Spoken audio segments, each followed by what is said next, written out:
Bon, alors au passage, avant qu'on attaque la vectorisation sur les deux autres images, je vous montre quelque chose qui peut vraiment être intéressant comme manière de travailler dans Illustrator et qui fonctionne aussi dans Photoshop.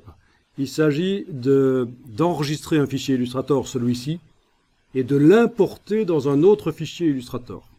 Et vous allez voir que c'est très intéressant. Et si je vous compare ça avec Photoshop, c'est que dans Photoshop, j'ai aussi la possibilité d'importer dans Photoshop, dans un fichier Photoshop, je peux importer un autre fichier Photoshop. Et ça va permettre de faire des choses très complexes, malgré que l'ordinateur n'est pas extrêmement puissant. Vous allez comprendre le principe. On va recadrer autour de la crème glacée avec l'outil de recadrage. Enfin, l'outil, pas de recadrage, l'outil de plan de travail. Outil plan de travail. N'essayez pas d'aller contre exactement. Hein. Il s'agit pas de... Il s'agit juste de recadrer un peu comme ça, voilà.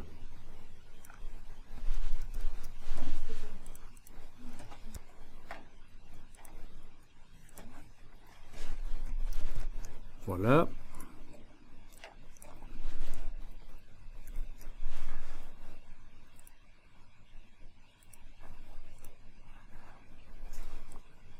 Bien. Vous l'avez enregistré sous un certain nom. Vous n'allez plus changer ce nom. Parce qu'en fait, on va utiliser ce fichier dans d'autres fichiers, et si vous changez le nom en modifiant sur le disque dur, ça ne va pas marcher. Donc à partir de maintenant, on se dit on ne change plus le nom.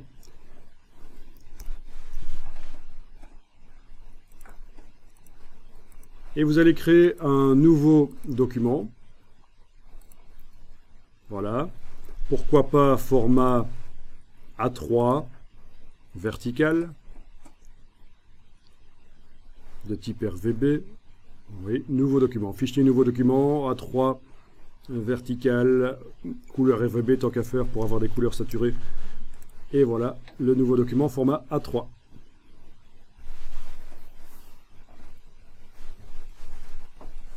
Alors, notre premier document est toujours ouvert là à côté, mais ça n'a aucune importance. Qu'il soit ouvert ou fermé, ça n'a pas d'importance. D'ailleurs, je vais le fermer, ce sera plus clair pour vous, je vais le fermer. On n'a plus qu'un seul document ouvert. Donc j'ai cliqué sur la petite croix pour mon document, le premier, hein, la crème glacée, il est fermé.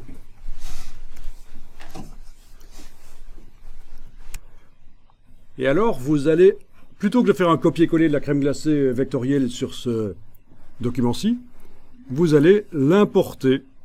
Fichier importé. Voilà. Et la case liée est cochée, c'est important, vous allez voir pour la suite. Donc fichier importé, vous allez chercher votre document Illustrator là. Vous faites un clic et glisser, et voilà, c'est la crème glacée. Mais c'est comme une image. C'est un document Illustrator, mais il apparaît dans ce document Illustrator-ci, il apparaît comme une image.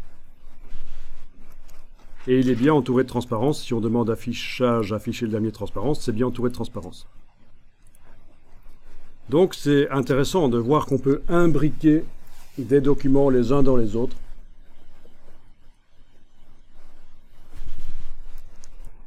Ok, on va dupliquer ce document. Enfin, oui, cette image, avec la flèche noire, je le duplique. On peut les superposer partiellement, comme ça, voilà. Il faut essayer de faire un truc qui ressemble à quelque chose, évidemment. Oui. Objet disposition au premier plan, ça peut servir. Enfin voilà, vous voyez qu'on peut les dupliquer, nos petites crèmes glacées. Et bien entendu, vous allez pouvoir les mettre dans une illustration qui va comporter éventuellement une table. Je fais un rectangle là. C'est juste pour montrer qu'on peut évidemment faire plein d'autres choses dans la page. C'est certain. Donc j'ai tracé un rectangle et je lui ai mis une couleur de fond. Avec la flèche blanche, je peux aller prendre des points pour essayer de faire une espèce de perspective. Et voilà. Donc c'est juste pour montrer que voilà, on peut tenter de faire une espèce de table que je vais passer à l'arrière-plan. Objet disposition arrière-plan. Donc vous voyez qu'ici j'utilise objet disposition premier plan arrière-plan plutôt que d'utiliser la palette des calques. mais ça revient au même. Bon, quoi qu'il en soit, j'ai une illustration.